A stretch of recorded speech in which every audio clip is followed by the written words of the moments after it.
Welcome back to the program, everybody. My next guests are not only two of my comedy heroes and former members of MST3K, but they also managed to still make people laugh during the apocalypse, and you can catch them riffing The Brain from Planet Eros on November 17th at 8 p.m. Eastern. Let's take a look at a clip. I don't care much about going out. I know. I don't have a date either. Zing! Would you like to go to a movie? Well, thanks, Alice, but I don't feel like it tonight. My tiny sister is visiting. Sure, but... Well, no, I just don't feel like it. Bye. And gunshot noise. Ladies and gentlemen, Trace Beaulieu and Frank Conniff, I want to thank you both for being on the program. Thanks for having us. It's great Trace, to be here. Yeah, you've been on Trace. You're like on SNL when they have the 5-timer club or the 10-timer club, and then the guy that shouldn't be on the show, that's me. Yeah. Well, I mean, you're my John Goodman. I'm your Monty Rock the Third. We'll go with that. Yeah. Well, if I had a rim shot button, I'd use it, but I don't. So I don't think it would do it my good. No, because most of the people who watch this show are like 25, so they're gonna be like, huh? Yeah. Well, actually, people who are 75 don't get that reference either. So Monty Rock doesn't even get that reference. Yeah. Well, we'll go dig somebody up, and maybe we'll wake them up a little bit, hit their skull. But now Trace, when you were on before, you mentioned that the podcast kind of had to take time off because of, well, we essentially just blamed Trump for it because it's because of the pandemic and everything. So now that you guys, the podcast was too successful, other podcasts were complaining that we were taking their podcast audience. So we did the polite thing, and we shut it down. Oh well, I mean that's probably for the best. Yes. Leave people wanting more. That's always what we like to do in our shows. Well, you got to come back, So it's which actually leads me to a question. Now, would you say it's more difficult to do the riffing online? Because I know when you were on before, you said that you guys like changing jokes from city to city, but now you're more kind of is there more pressure to kind of get the joke perfect for when you do the live riff every month? If you've watched the show, the obvious answer to that is no. Yes. We've honed each joke until it's bent over and dull again. So no, we still change things up because, it's more like doing the show on television, Mystery Science. We didn't have an audience. We didn't get any feedback. So we're kind of come full circle after doing the live shows on the road. And now we're, expect more, receive less, but expect more. It was kind of fun to watch the clip you just showed, which I assume was from Riff Tracks Live, and right. To just be reminded that those jokes got some really good laughs. I thought you put that in, and I would like you to do that on every one of our recordings. Yeah, that's fine. We can talk later. I actually remember when you guys were at Turner Hall in Milwaukee, you guys did more dates for Kay. And that is my favorite short that you guys have ever done. I don't know if it's just the fact that Kay is so inept on how to deal with people or the gunshot noise. Well, I think Kay is actually like ahead of her time. She's a very assertive woman. She doesn't have any shame about her sexuality or what she wants for her pleasure in life. She just goes out and gets it. I think she's kind of a role model. Seriously. Why they needed to do like a promotional video for dating? It's like I think kids kind of had that part nailed down. I think their hormones would direct them in that direction, unless it was like a WPA Works program where there wasn't enough dating going on. She seemed to almost sexually harass these guys for like the 50s, I guess. That was sexual harassment. Yeah, for the 50s, but not anything like the way guys are with women, so. No. Yeah. I bet, that's one person's conservative view of high school and dating. I bet kids were much more advanced than we've been told through Right. 50s pop culture like Grease and movies like that. I think kids have always been cool, and then you reach a certain age where you forget that you were ever young, and you go, "Oh, the kids are awful." So true. Kids are cool. I'm doing that now. I think that's the hope I have for the future, is that the kids are a lot smarter than we were. I think they are. I think the kids these days, as we old people would say, I think they're very. I feel very encouraged by the Generation Z, or whatever they're called now, or Generation X, or millennials. I think there's a lot of really good stuff going on with those people. Well, I mean, if it wasn't for them, we probably wouldn't be able to have this conversation like this, because they wouldn't have created all those. Exactly. So, I mean, it's kind of like the old syndrome. It's like, you can beat up the nerd all you want, but when he's rich because he's developed some kind of technology, and you're still wearing your Letterman jacket and selling hot dogs, That's right. The nerds get their revenge when they get out of high school and get away from the bullies, and then become tech billionaires.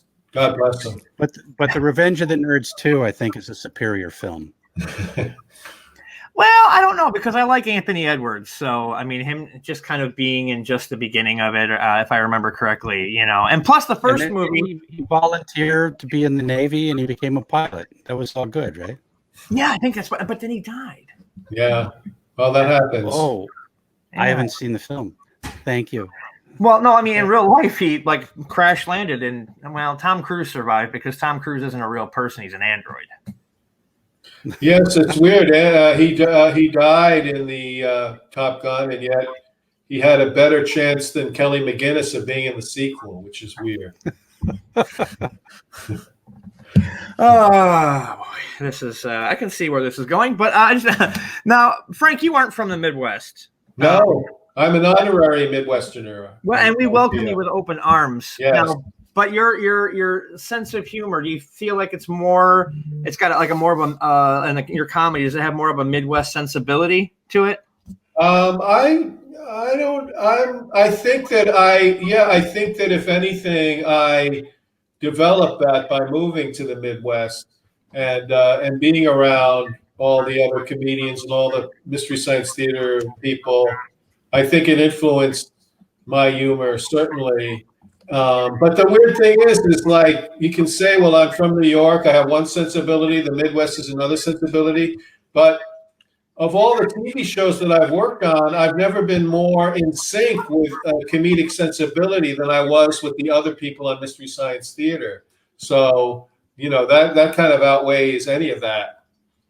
Right. I think we were all trying to pick up Frank's street cool, because he came from New York, and he had that New York mythology behind him, and we were just, corn-fed farm kids. I've never eaten corn. This is strictly Big Mac. Really? Oh man, corn on the cob is nothing better with butter. Mexican street corn with that cheese and a little hot sauce. Oh yeah, baby. Awesome.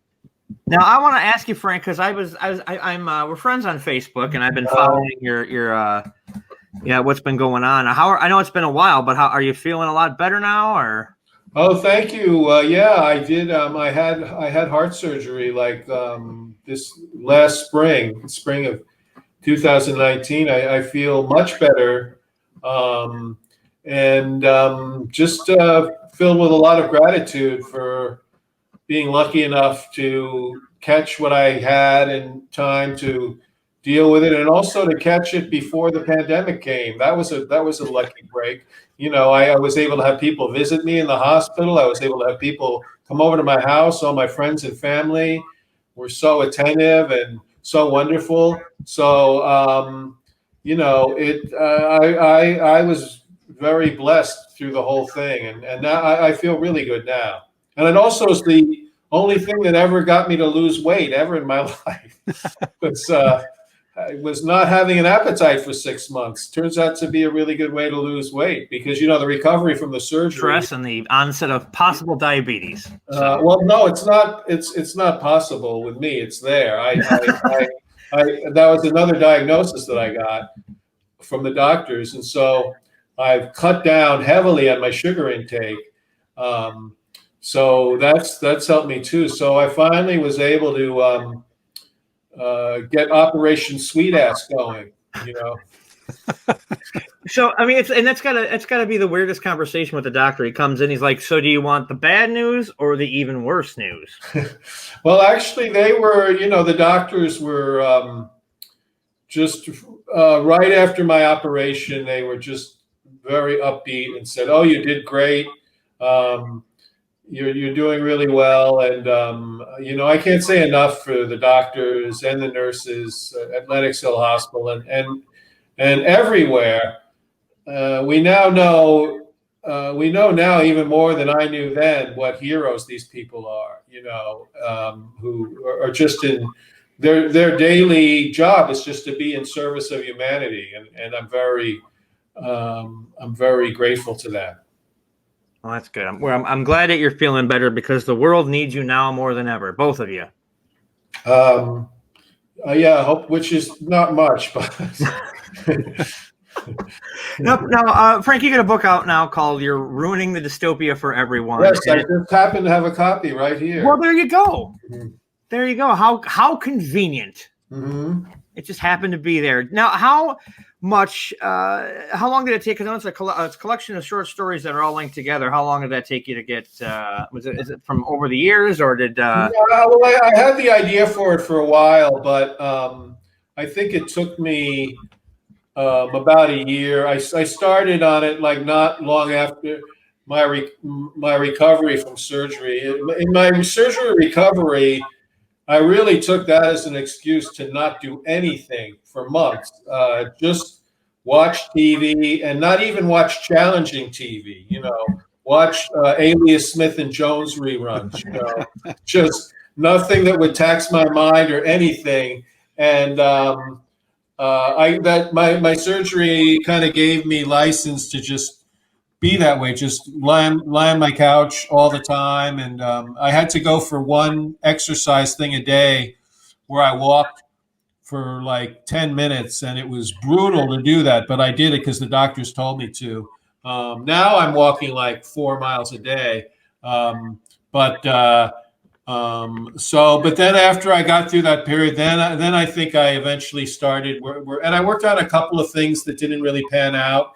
And then I kind of hit on this and committed to this. And then, so I think it took me like about a year to write it, I think. Okay. Now, this is for both of you. How much has the current climate, pandemic, political, however, been impacting when you write riffs for these movies? Oh boy, I don't know if we have a ton of related stuff in these films, because we did these all on the road pre dystopia. So we'll sprinkle in a few new things, topical things, but I think people just want to kind of get away from that and just we've never even really been topical jokes. We do them in our live shows, and the thing about them is a really topical joke. The week that the thing is going on, it gets a gigantic laugh. But then the next week, it's nothing. Like, I'll give you an example, and I'll probably have to explain to you what this is in reference to. I remember one week, we in Cinematic Titanic, we were doing a live show. There was a scene of a plane on fire and crashing, and I said, they never should have let Kevin Smith on board. And it got a gigantic, huge laugh. And now I would have to explain to people that was a story that day where they kicked him off of Southwest Airlines. Like, nobody remembers it now, So topical stuff you have to really do judiciously, I think. Although we did get off Jeffrey Tubin's joke last week. So, and no one knows who that is. Yeah, that story is like news. That story is 3 celebrity masturbations ago now. Yeah. Yeah, Estes Kefauver references are more recognizable than Yes. What happened? And And stuff is even happening hourly, so it's. And if you go back and watch old Mystery Science Theaters made in the 90s, you'll find very little Bill Clinton, the Lorena Bobbitt, the stuff that was really big back then. You'll find very few of those kind of jokes, but a lot of Estes Kefauver, Adlai Stevenson, Alf Landon. It's we don't really seriously consider references until they're dated. That makes sense. I mean, because I remember this is after you both left the show, but I was watching the Time Chasers episode, and there's a political joke in there that's a real deep cut, and I don't know if they were trying to be timely with it, but when they throw the little guy at somebody, and he says he threw Michael Medved at him, and I just lose my mind every time I hear it because I get it, but not a lot of people are going to get it, so I understand what you're talking about, that the jokes have to be 140 years old for them to be timely and work. Yes. Yeah. But do you enjoy doing the riffs online more than having to travel? I mean, I'm sure it's easier that way, but is it tougher when you have to do it online? I've traded driving to the airport, getting out of plane, waiting for a plane, flying, getting to the city, to walking across my driveway. So that part's pretty easy, but I really miss the response. Is that joke working? Right. We don't get to know until we do get feedback on Twitter and Facebook, but it's nice to have that immediate response. But there's an advantage to doing it this way too, is that we can jam more jokes in. Doing it online is fun, and we're going to keep doing it. But I don't like getting up early in the morning to catch a flight. I don't like getting on a crowded plane. I didn't like that part of it when we did it, but now I would take it all back and do it again in a second. Now I miss all of it, everything about touring I miss, but especially the live shows and performing in front of audiences and meeting our fans too, which we always did at our shows. We always set up a merch table, and before and after the show, we always just greeted and met fans who came up and talked to us. Trace and I, our whole time that we've been on the road, I think we were in a green room once, our first gig in Chicago. It was in the basement. It was really dank. And we're like, this sucks. Let's go upstairs. And we ended up hanging out at the bar with fans and meeting them and talking to them and signing stuff. And then ever since then, we did that at every show. We've never been in a green room since. Yeah, green rooms are very lonely, and I'd rather use that time before and after the show to do something productive and fun. Yeah, rather than eating sweaty cheese and bad cold cuts. Well, that's the Wisconsin diet, pretty much. Sweaty cheese and cold. We did Wisconsin a lot, and I've had some good meals in Wisconsin. My favorite was a pizza-sized pretzel that we had one time. That was amazing. Yep. And Trace, you actually did a video for a friend of mine that just graduated college at the Turner Hall show. Oh, I don't remember. And she's still talking about it, and it was like 5 years ago. Oh well, I'm glad that worked out. I should be seeing some residuals from that. I would. Well, I'll tell her to send a copy of her college diploma to you. Good for her. She works for Goodwill, so she's not exactly going to be able to give you any royalty checks. But I'm sure it'll be about the same size as the royalty checks from Freaks and Geeks. Not sending us royalty checks puts her in common with the rest of show business, so she should feel good about that. I'll tell her she should start a production company then.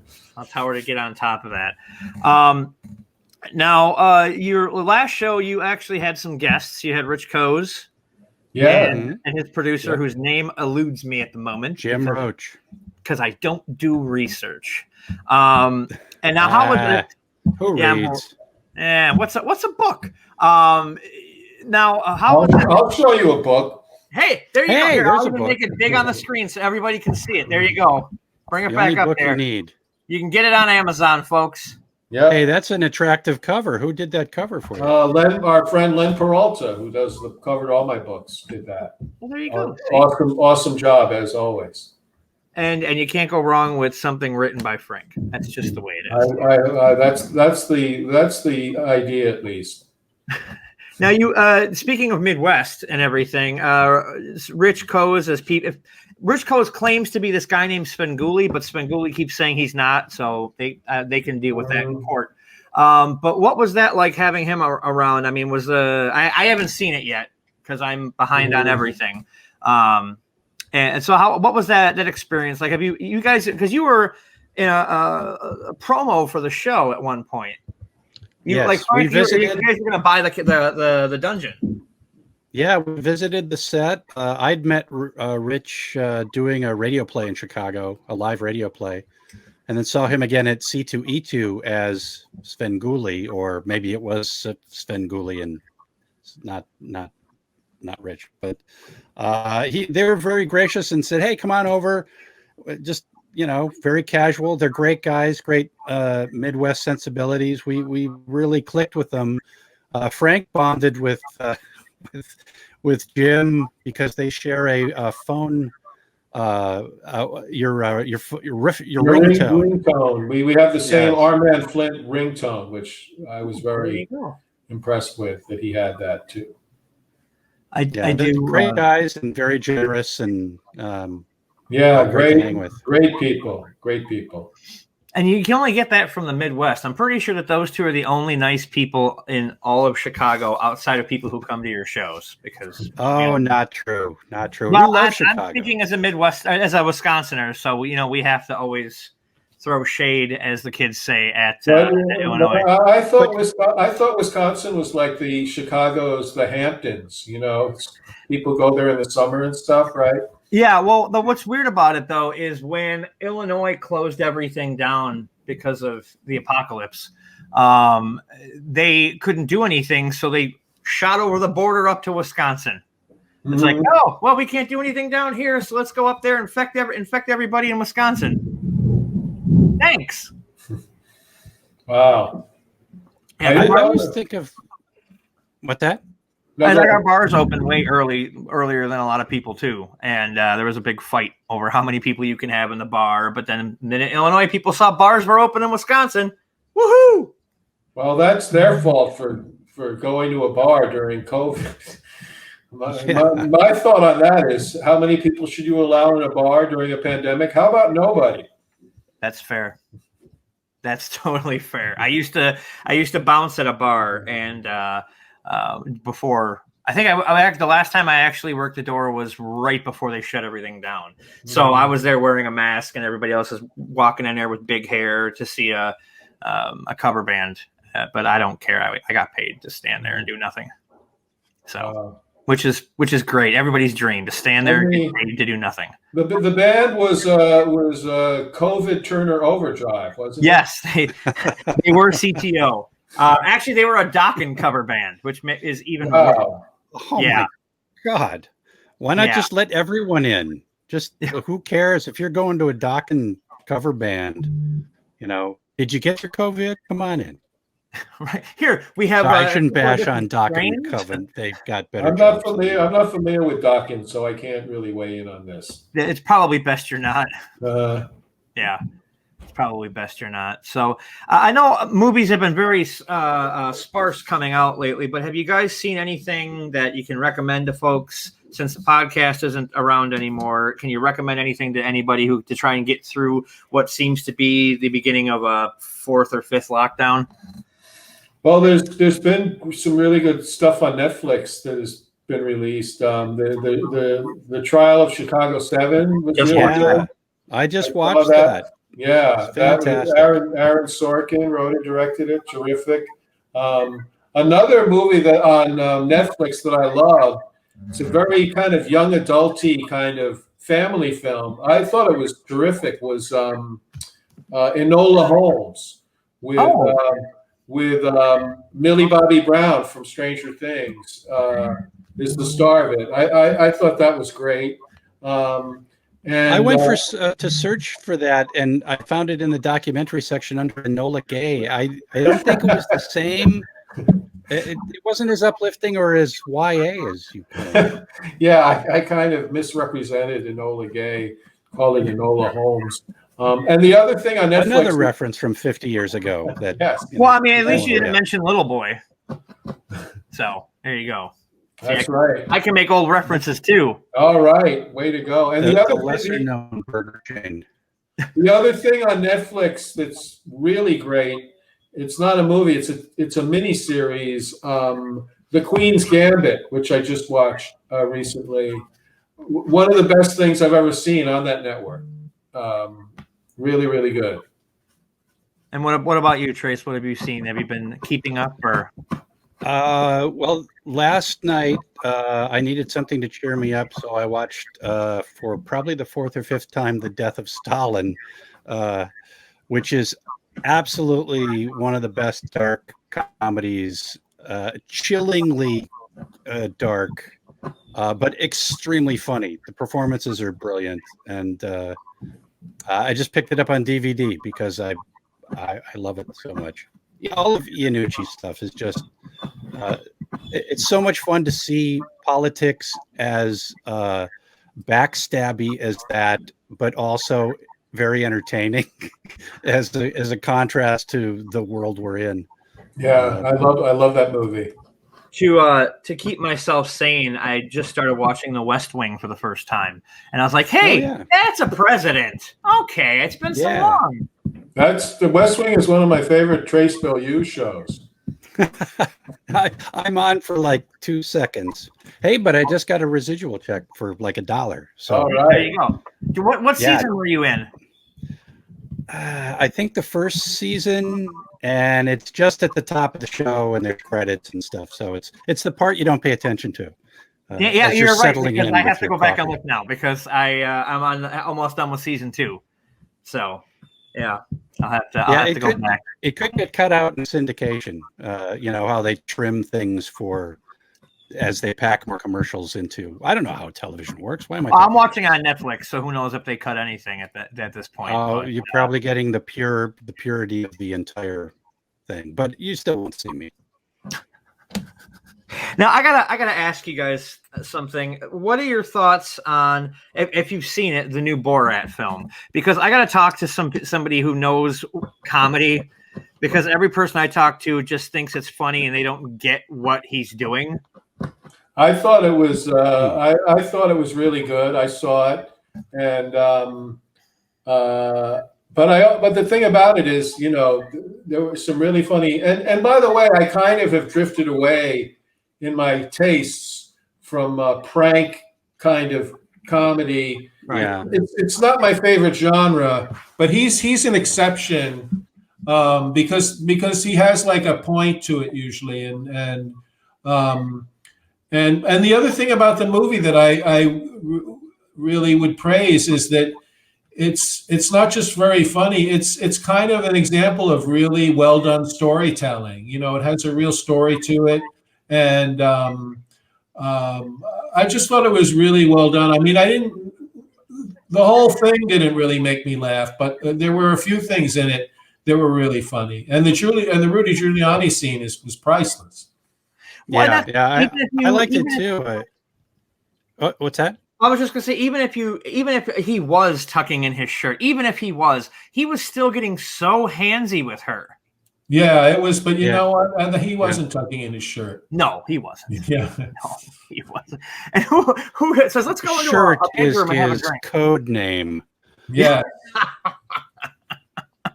I like the Borat movie. I'd seen the first one in the theater, and you know, I like stuff that gets dangerous, and I was curious to see how they'd pull this off to do Borat again because he's so well known, and I like how they dealt with that. I also like the relationship between Borat and his daughter. I mean, I thought that was very touching. Yeah, that was part of like the whole arc of the story. I'm Frank. I don't like pranking. I don't like practical jokes. I don't like that scare stuff. But there's some cringy stuff, definitely. But overall, I thought it was very entertaining and kind of touching. The dancing sequence was pretty cringy.